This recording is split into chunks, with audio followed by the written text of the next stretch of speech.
Since the release of Call of Duty Black Ops 1 in 2010, Call of Duty Zombies has been a very big part of my life. As someone who didn't play World at War Zombies, this was my introduction into zombies as a whole. I had spent countless hours as a child playing the likes of Kino, Town, Transit, etc., which over time only made me more intrigued into zombies as a whole, which led to me and my friends buying DLCs and playing more and more maps. You know, the typical zombies experience. Eventually, over time, my intrigue between Call of Duty Zombies and YouTube started to unsurprisingly cross paths, with me starting to discover the likes of other YouTubers such as The Smith Plays and MrTLexify. Getting to experience the Black Ops 3 lifecycle in what most would consider the peak of the zombies community was genuinely amazing. And it was definitely YouTubers like MrTLexify and The Smith Plays, along with the Z House and like Noah J456, that made this era of zombies feel so special. I remember being so excited for the likes of Garad Grovey, EE4C, the Z House each year,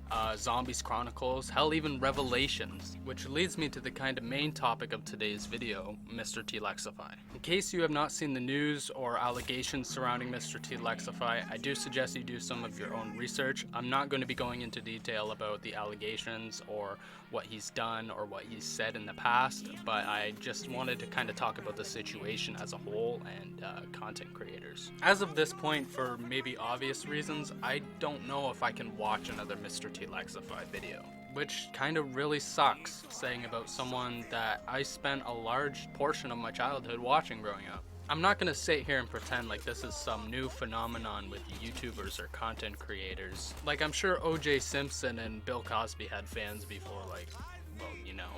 But with the recent string of content creators coming out as pedophiles, it does hurt when it genuinely is somebody that I watched growing up.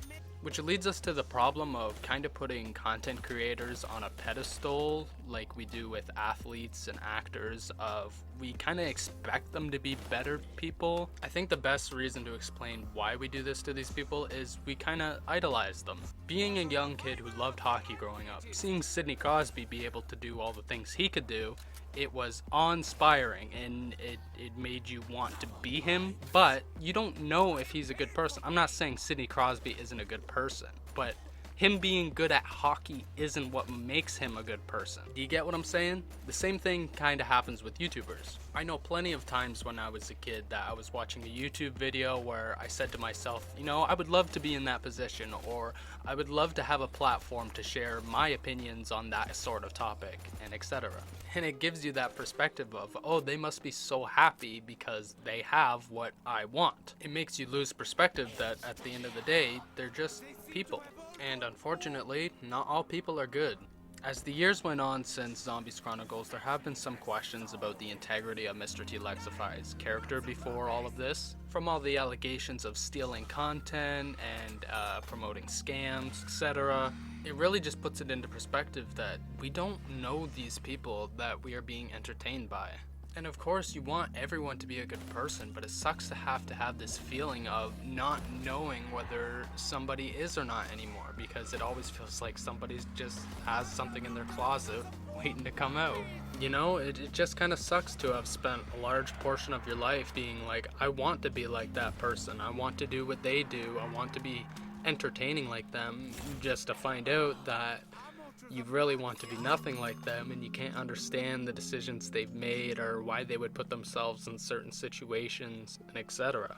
Now, I'm not going to sit here and pretend like he was the only YouTuber I watched growing up, but I'm also not going to sit here and pretend like there haven't been points in my life where I've said to myself, I want to be like him, I want to be entertaining like him, I want to do the things that he does. Some of my favorite YouTube videos of all time are from MrTLexify. Like, I'm pretty sure I know the video I Quit off by heart, word for word. But regardless, it hurts to have to essentially close off that portion of my life, which is why I'm really hoping that Black Ops 6 can hit it out of the park and give us a fresh new chapter in the zombies community. Call me hopeful, call me naive, just call me when it happens. I am ready for Black Ops 6. I hope you guys enjoyed the little discussion, though I hope I never have to make a video like this ever again. I'll see you all in the next video. Peace.